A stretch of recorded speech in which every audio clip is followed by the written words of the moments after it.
Hey everyone, wherever you are, I hope you're having a wonderful week so far. We're here with the latest episode of the Inside Crypto Show, interviews and discussions with regular people like yourselves. Today we're joined by Andrew Beal, a former blockchain strategy lead at EY, currently ecosystem lead at Forte Network, a real-time detection network for security and operational monitoring, backed by famous companies like 𝔸𝕉𝕤 and A16Z. Forte protects $36 billion in TVL, including 52% of the top 30 DeFi protocols. You can check that all out on forte.org. Before we get started, anything I say or Andrew says is not financial advice. Please don't connect that to our respective organizations.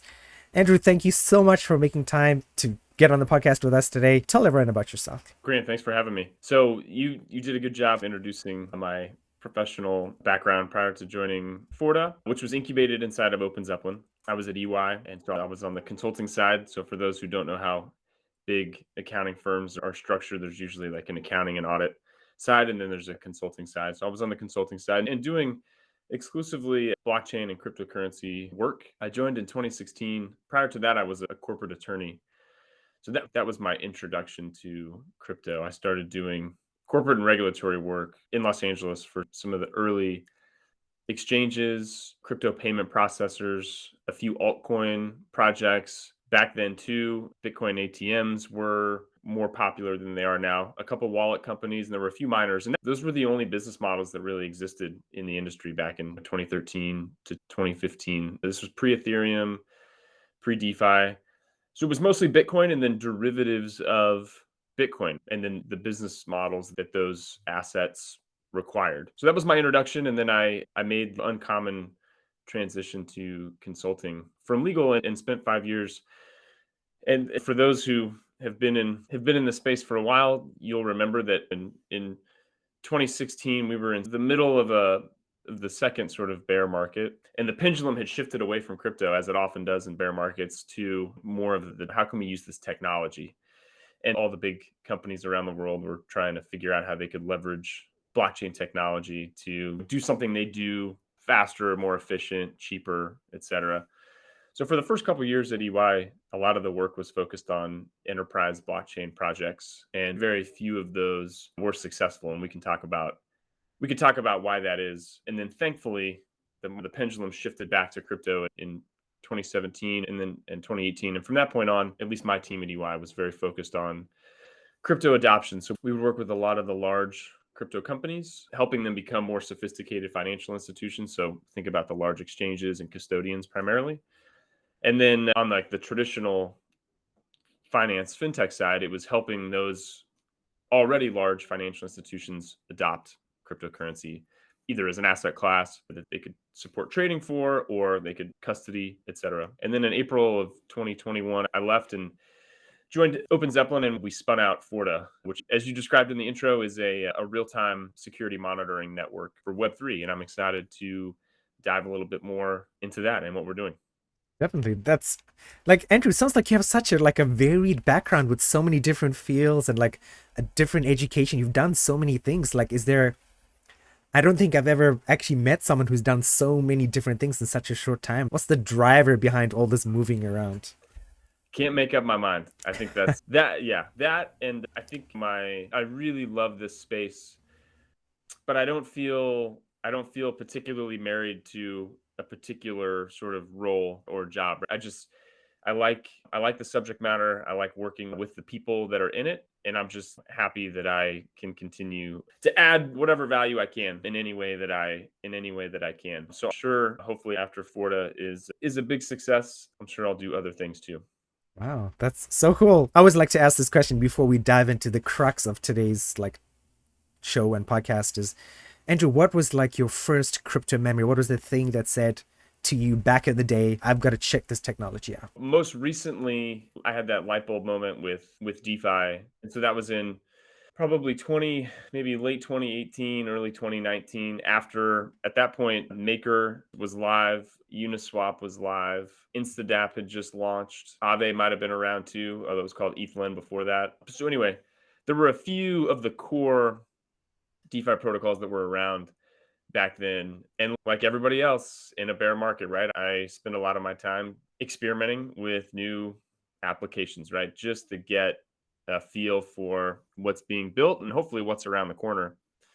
And the user experience, I think anyone who's used DeFi, right, would can relate to this. The user experience of connecting a MetaMask wallet to a front end and quickly transferring assets and then moving those to another platform and then taking out a loan or lending an asset all within the matter of 60 seconds is a financial services experience that just did not exist before DeFi. And so that sort of internet native finance experience that really only DeFi can offer right now was that light bulb moment for me. And I thought, oh, this is so radically different than the way I've interacted with my money and my financial institutions prior to this. Something's here. This is going to be big.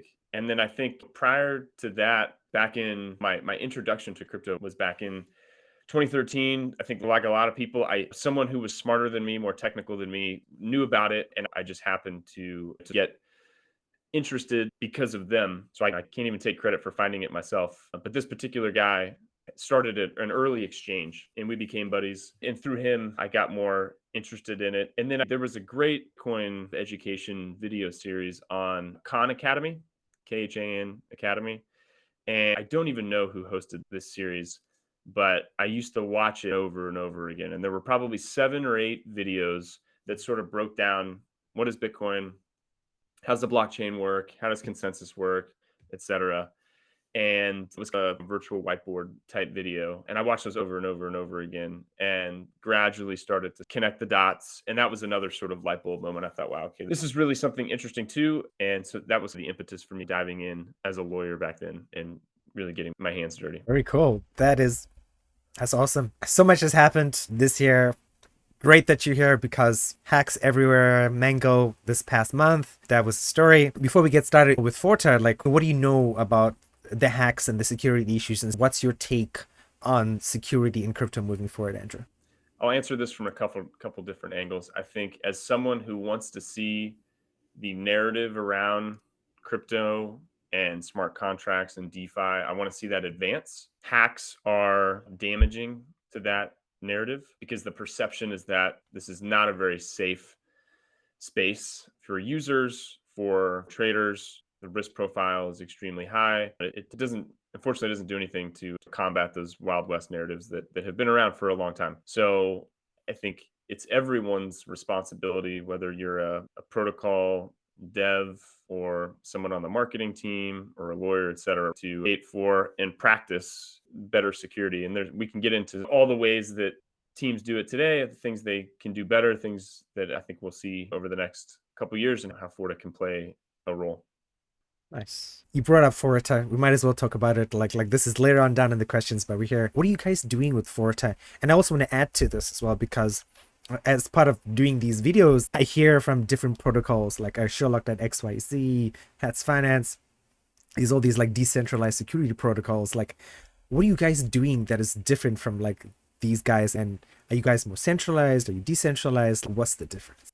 Sure. Yeah, great question. So let me introduce Forta. So I'm going to take a step back from our project and kind of talk about the landscape of security real quick. So just security very much practices very much track the software development lifecycle. There's a design phase, then there's a build phase, then there's a testing phase, then there's an audit phase, which a lot of people are familiar with, and then there's a deployment phase, and then there's post-deployment sort of maintenance of whatever you built, right?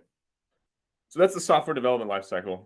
And the security stack in Web3, or the security process, tracks that lifecycle, right? So there are things that you should be doing at every stage of the software development lifecycle from a security standpoint to give your project the best chance at being secure. And pre-deployment, there's a lot of, obviously, you want to have this security mindset when you're building your smart contracts, your protocol, your application, whatever it is. And this isn't even a crypto specific thing, right? This is just a best practice for product development. So you want to have that security mindset at the very beginning when you're thinking about design, because a lot of the design choices that you make are going to impact the risk profile of your protocol, right? And I think that's something that teams across the board can always get better at. As you move through that life cycle, when you actually start to build, Using template contracts are also really important. So 𝔸𝕝𝕤 contracts, so the company that Forta was incubated inside of 𝔸𝕝𝕤 is the largest Solidity library of smart contracts, and they've got unbelievable penetration with developers. And so using templates to the extent possible reduces the likelihood that you're going to have a vulnerability in your code, right? Because the templates that have been adopted have been battle tested in the market. They've been widely used by other teams. This is code that has existed for a while, right? So it's less likely to have issues with it. When you build something from scratch, net new code, usually more issues, right? So using templates where possible. Then getting a one or more smart contracts code audits. So this has been the pillar of smart contract security up until now, getting an audit. And I think the misconception is that audits are the silver bullet to smart contract security. And as as they are, assuming you get a good one from a good, reputable auditor, they will reduce the risks, no doubt. But they do not address 100% of the risks. There's a lot of things that are actually outside of your control that you can't necessarily deal with at the code level. And there's some amount of risks that exist even after an audit. So you need to think about how do I mitigate those? So this is all pre-deployment stuff. So we went through having a security mindset in the design phase, using template contracts, then getting an audit. That's all before you even deploy your smart contracts on chain. So once you deploy, now the conversation shifts, the focus shifts a little bit from like the code, because now what's on chain is immutable, at least for now, right? Until you upgrade those contracts. So there's not a lot you could do at the code level without deploying a fix or a change, right? And so the focus then shifts to transactional activity. That's the new dimension now that's introduced once you go live. So this is where two other pillars of security come in: real-time monitoring and alerting, and then incident and emergency response.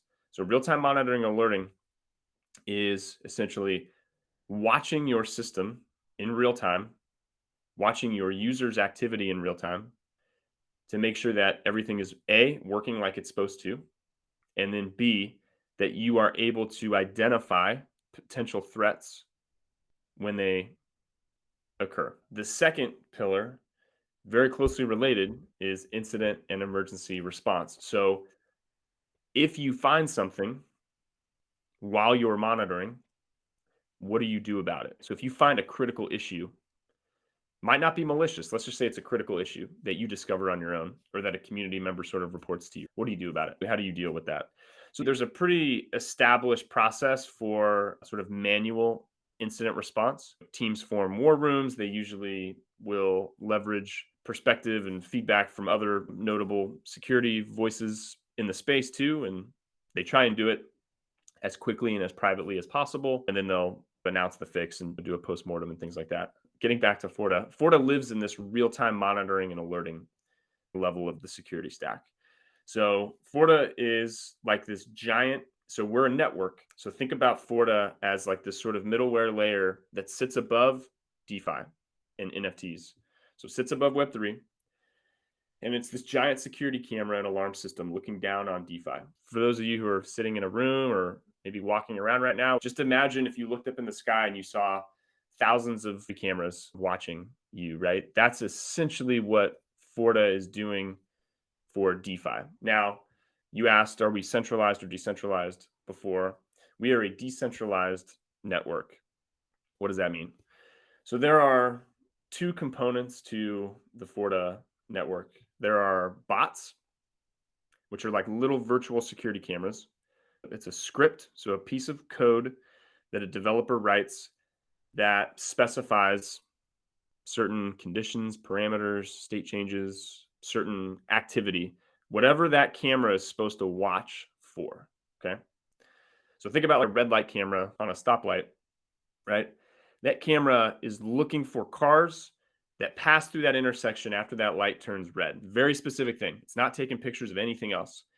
That red light camera is a good analogy for what a individual bot running on the Forta network does. Each bot is like a little red light camera. It's looking for something very specific.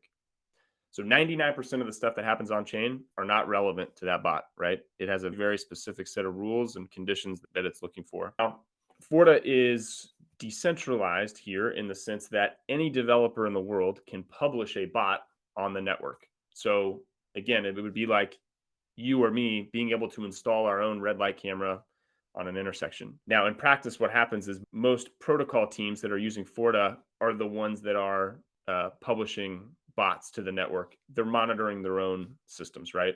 So, for example, one of our power users is 𝔬𝕤. The 𝔬𝕤 core team publishes 𝔬𝕤 specific bots that are monitoring the 𝔬𝕤 system, right? So the 𝔬𝕤 team uses 𝔬𝕤 as basically a third party infrastructure to monitor their own contracts and activity and things like that, right? And the same thing is true for MakerDAO, Compound, Aave, Balancer, 𝔬𝕠𝕝𝕥, the other teams that use for monitoring today. So that's one aspect of 𝔬𝕤, bots, and publishing bots is a permissionless activity. The second component of 𝔬𝕤 are scan nodes. So scan nodes have one really simple job. All they do is they run the bots that are published on the network. So going back to that red light camera analogy, right? Bots are like the power source behind the scenes that are just making sure those cameras are running 24/7. That's a scan node. So if you or I publish a bot on 𝔬𝕤, it will automatically get assigned randomly to a minimum number of scan nodes. And so that bot gets assigned to a node over here, to a node over here, to a node over here. And those nodes immediately start executing that code and running it against each mined block of transactions. Going back to 𝔬𝕤, for example, if that bot is monitoring something to do with 𝔬𝕤, that bot may be running on 6 nodes. And because 𝔬𝕤 is on certainly Ethereum and I think Polygon as well, those bots are being run on Ethereum scan nodes and also on some Polygon scan nodes, because those are the chains where that project has smart contracts, right? I talked about 𝔬𝕤, but you can extrapolate out, right? If you imagine that dozens of teams, hundreds of teams now are writing their own bots, publishing them to 𝔬𝕤. Now the pool of bots gets really big and the pool of scan nodes gets really big too. Running a scan node is also a permissionless activity. So there are somewhere between 2,500 and 3,000 scan nodes on the 𝔬𝕤 network today, and all of them are run by different individuals, companies around the world, a lot of individuals, a number of smart contract auditors like OpenZeppelin and MixBytes and Sigma Prime and others run scan nodes as well. And then we've got some professional validators that run scan nodes. So it's a very geographically distributed and permissionless activity. So 𝔬𝕤, I guess just to recap, because that was a lot, the 𝔬𝕤 network is a decentralized network of bots. Each bot is like a little virtual security camera. Those cameras are run by scan nodes. Anyone can also run a scan node. And the network collectively is monitoring DeFi and NFT on-chain activity, essentially, in real time, primarily for suspicious activity, malicious activity, and then other sort of critical operational issues. It's so cool. I've got to say, Andrew, it's like having somebody who puts things into like really simple, easy to understand analogies is awesome. The red light stuff, it works really well. I'm not an engineer. I'm not the most technical person, so I have to dumb it down for myself sometimes too. Very cool. I have so many questions. I guess top of mind is people who are watching the YouTube video, right? They're going to see 𝔬𝕠𝕝𝕥, Compound, Balancer, like all the people you guys are protecting. As a smaller crypto organization, maybe you're a 5-man team or a 10-man team, is it affordable to use 𝔬𝕤? Can I do it? In terms of cost, the 𝔬𝕤 network is free to use right now. So there's a couple different vectors here. So let me explain each of them. If you are a developer, it is free to publish a bot on the network. There is no sort of transaction cost to do it, except the small transaction fee that you need to pay by virtue of registering your bot. We essentially have a bot registry, and that's how the scan nodes know which bots to run effectively. And so because you're registering your bot on the network, that is an on-chain transaction, so you have to pay a really small fee in Matic, but that's a Polygon network fee. That's not a 𝔬𝕤 network fee. Your bot is required to have a minimum stake. Now, practically anyone can stake on your bot. The reality is that most of the time, the developer, the owner of the bot, ends up being the one that stakes an amount of forts. You need 100 fort to stake on each bot today, which is only $15, $16, $17, something like that. So that was a measure that was introduced last week. And that is really it's a lever that we have to prevent spam. So it's not intended to be a revenue generating lever for the network, right? You're just staking on your bot to signal to everyone else that, hey, this is a legitimate bot, and I'm willing to put up a little bit of capital to demonstrate that. So that prevents someone from publishing thousands of bots at a time, right? And spamming the network. That would be a very expensive thing to do now with the staking requirement. So there's a stake. So at this point, the developer has to expend a little bit of capital to register the bot and to stake on it. But the network is not collecting any of that. So that's why I say the network's technically free to use. So that's developers. Node operators don't need to pay anything to run a scan node. However, just bots, you need to stake on your node. And again, that's to incentivize node operators to behave in the best interest of the network. So they have to stake 2,500 fort, so a little bit more than bot developers. And if they do not act in the best interest of the network, that stake can get slashed. So they're putting some money at risk to hold themselves accountable. But again, that none of that stake is collected by the network. So we're not generating any fees from node runners as well. And then there is the user or subscriber side. So let's say you or I want to subscribe to some of the alerts that are being generated. Let's say you're a big LDO, you're a big Lido DAO token holder. And so you want to monitor some of the Lido alerts that the network is generating. You could subscribe to one or all of the Lido bots that are running on 𝔬𝕣 today. I believe all of them are open source. You can see the code that all the bots have. You can also get all of the alerts as a user.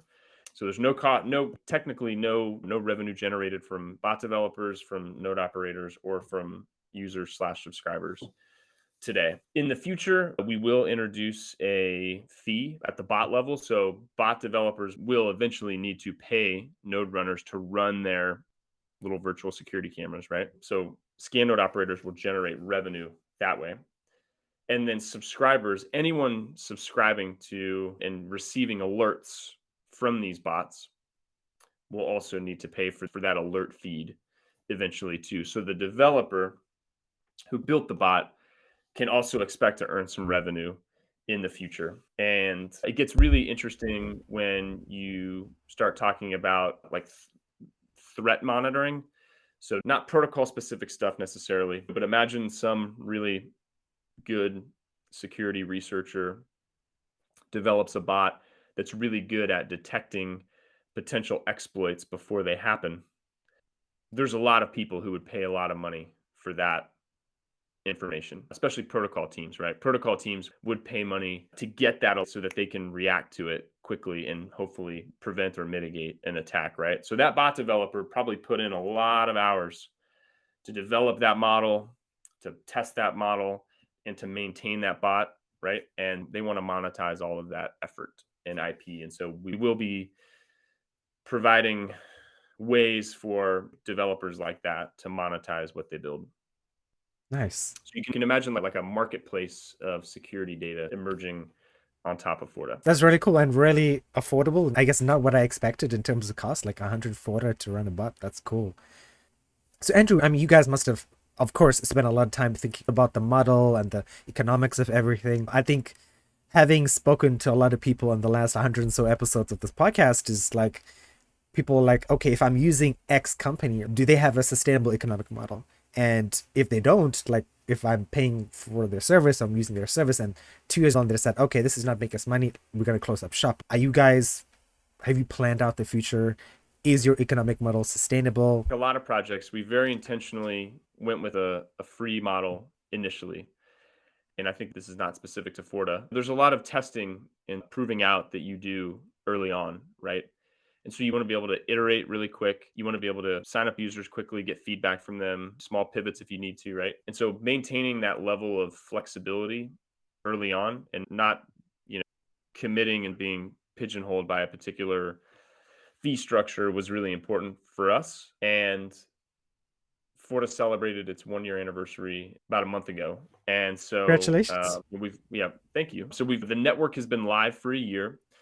We've been very successful attracting a lot of protocol teams and other devs to the 𝔬𝕣 network. So you rattled off some stats at the beginning. So we're really happy with the growth that the network has had over that time. And now we're really excited to start transitioning to more of a paid network model. And it's something that we will roll out in phases. We're not going to flip a switch one day and all of these costs are suddenly going to be there. There'll be some trial and error, and we'll be much more forthcoming about how we're thinking about this, the structure and the roadmap with respect to fees over the next couple months. But it'll be really exciting. That's kind of what we've been working towards over the last year.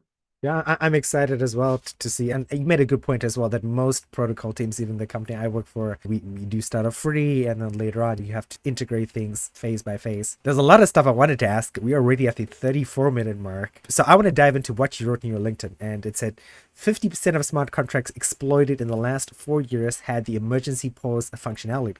Only one was actually paused within the first hour after exploit. I thought that was really cool and interesting. I didn't even think about that. Like, why do you think that's so? So I guess just to unpack that statement a little bit, 50% of smart contracts exploited in the last 4 years had an emergency pause functionality. There was a study done by a collection of academic and researchers and institutions over the last couple months, and they put out a really good paper, I think in September, early September, and they looked at smart contract exploits over the last 4 years. So from 2018 to 2022, and I think there were roughly 175, 180 exploits that they looked at. And so the statistics, when like the 50% is tied to that sample size. So 50% of 180 exploits in the last 4 years, the protocol that was the victim had a pause functionality. So that means there was functionality in those smart contracts that could have been triggered to shut down the system for a period of time to minimize damage. If you can hit it fast enough, right, you can hopefully minimize damage. And as you said, only one of those victims was actually paused within the first hour after the exploit. Just to put that in, so 1 hour, based on the study that was done, 1 hour was fast relative to the other 89 or 90 exploits, right, that had a pause functionality, right? I think the average time was like 24 hours, 12 to 24 hours, something like that. So why does it take so long for a DeFi protocol to pause itself when there's a exploit? Is because there's manual steps that are required for that to happen. So most pause functionality is not actually, I don't know if there may be one or two protocols that I can think of off the top of my head who have automatic like circuit breakers where they trigger and the protocol is affected automatically if certain conditions are met. That's not the norm. The vast majority of protocols have manual triggers, and a multi-sig is required to trigger that pause functionality. So you need a group of people to, one, wake up if they're sleeping, because they're usually geographically distributed, right? So it's the middle of the night for someone usually. So you need the multi-sig to wake up. You need to contact them. You need to get them up to speed on what's happening. Then they all need to sign a transaction to initiate a pause. So that manual process takes a long time. So that's why the average response time is 12 to 24 hours, because it takes a while to execute those manual steps. And the problem with that, there's a couple of problems with that. The obvious one is that it's too slow to do anything. It's too slow to have any effect on the exploit. The exploit's happened. It's done. The pausing is something that you're sort of doing to maybe assuage the community a little bit, but it oftentimes doesn't serve a lot of practical benefit. And then the other problem with multi-sigs and this sort of manual emergency response process is that it wasn't designed to respond to threats. We have multi-sigs to decentralize control so that teams don't get sued, right? So you're optimizing for not getting sued. You're not optimizing for quick response to a threat. And that right there is the problem. And that right there, that dynamic exists in so many other ways in crypto too, right? So many decisions are made to avoid regulatory pressure, to avoid founders being sued, not necessarily because it's the most efficient process. So this is a security example of that. So I think we're really hopeful, and you're starting to see conversations happening around better response mechanisms that don't involve manual intervention or don't involve as much manual intervention. I think there's also things you can do pre-exploit, right? There are things you can do at the transaction processing level, right, to maybe slow something down or pause it if it looks suspicious, rather than having to rely on people to react after the fact to respond to something that looks malicious or suspicious. So anyway, that was a lot. Sorry, it took me a while to unpack that statement, but I thought it was important to tease out the nuances there, because that particular sentence that you read highlights, like, that to me is like one of the biggest problems, but also opportunity areas in Web3 security right now, is just the faster, more automated emergency response. Yep. You brought up, is that something Forge is going to be doing for protocol teams in the future? Faster, more automated emergency response? It's something that we are very interested in affecting. Our network is very focused on identifying threats and other anomalies in real time, and making sure that intelligence is as accessible as possible to anyone who wants it. So we are very much the security camera and alarm system, but security cameras and alarm systems can be deterrents to bad actors, but you also need, and think about it in real life, right? Security camera sees something, an alarm goes off. What happens? Usually law enforcement, the police show up, right? When an alarm goes off, or the owner, someone shows up, right? So there's some sort of response to that alert or that buzzer going off, right? Or that light. So the same thing is needed here. Forta, we at today very focused on the detection aspect of it, and each team can respond in the best way that they see fit. I think where Forta can really add value to the response side of this conversation is if we can detect malicious activity before it actually happens, based on the bots that are running on the network today are looking for patterns of activity that we commonly associate with exploits or phishing activity or scams, rug pulls, other things, right? So every day we're getting better and better at detecting suspicious activity and anomalous activity before it damages someone or something. So as we get better and better at that, there's more alerts that are being emitted by the network that are saying, hey, something bad is about to happen. So it puts the pressure on whoever's receiving that alert to act faster and faster every time. So we create our own problem, but that's okay, because this is an aspect that the industry as a whole needs to get better at. So the Forta network, Forta community will continue to get better at identifying suspicious activity, exploit activity before it happens. So that puts more pressure on teams that are receiving those alerts to then respond faster to them. And so I'm really hopeful that Forta will at least partially be responsible for forcing a conversation to happen in the industry about, okay, now that we know something's about to happen, like, what's the best way to respond to that? And so you're starting to see that happen now, because teams are realizing, whereas a year ago, no one knew when something was going to happen. It just happened, and everyone was caught flat-footed.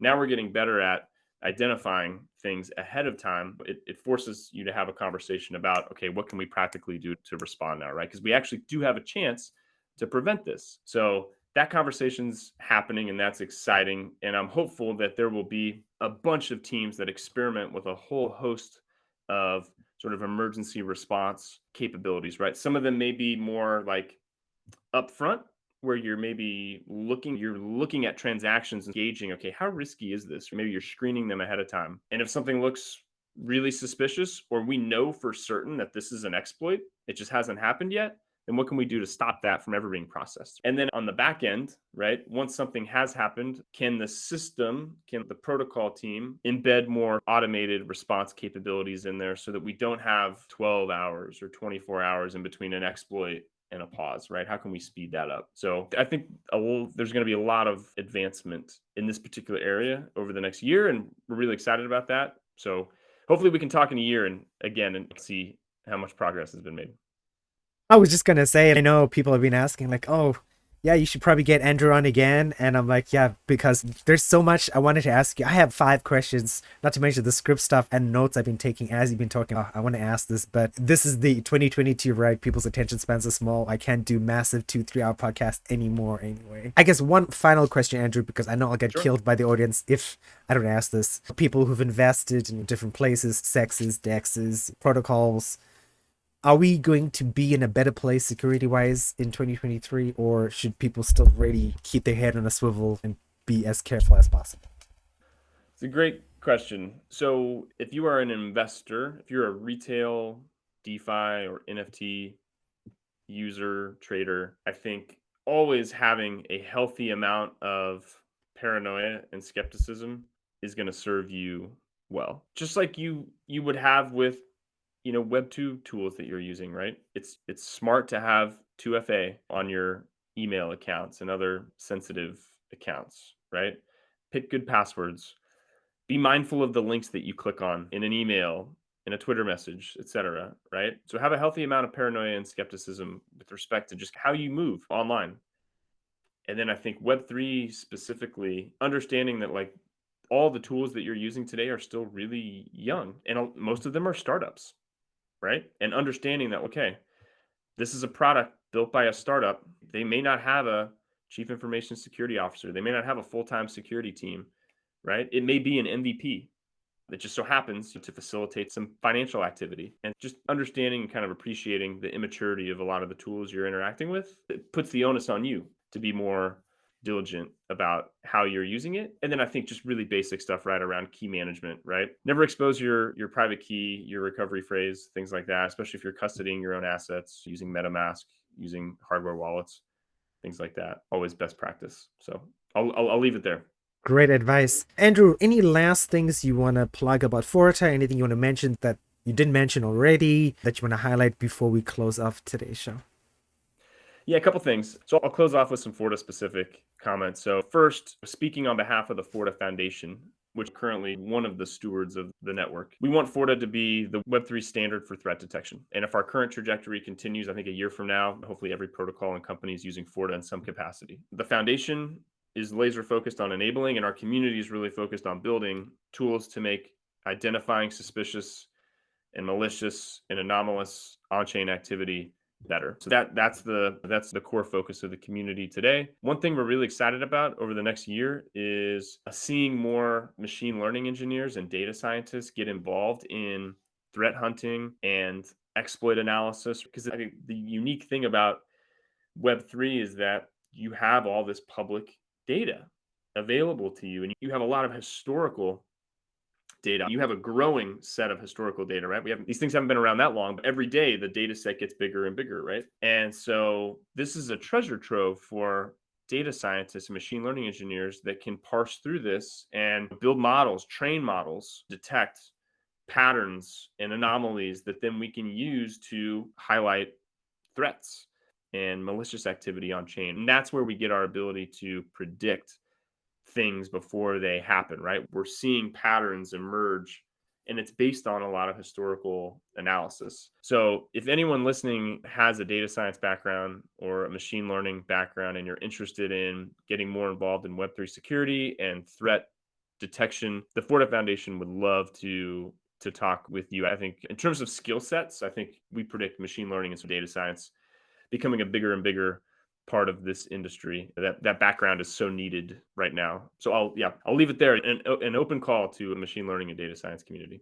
You've had an awesome guest when they literally answer all your questions that you've written down or you thought about and you didn't have to say them. So I really appreciate it. Andrew, I have some of your socials. Do you want me to include them, or should I just focus more on Forta's socials? Yeah, prioritize Forta. We're at Forta Network on Twitter. I mean, if anyone's interested in reaching out directly, I'm at AJ Beal on Twitter. My DMs are open. Sounds good. Okay, everyone, please make sure if you are a data scientist or machine learning specialist, definitely hit Forta up. If you'd like to follow Andrew, please do that as well. But definitely check out Forta. Lots of cool stuff on their website. I had a quick look around before when I was first introduced to Andrew. Everyone, thank you very much. I know you guys probably want Andrew to come on again. He's probably super busy, but we'll try and figure something out. Andrew, thank you again, and we'll hopefully chat maybe sooner than a year, but we'll see. I'll look forward to it. Thanks for having me.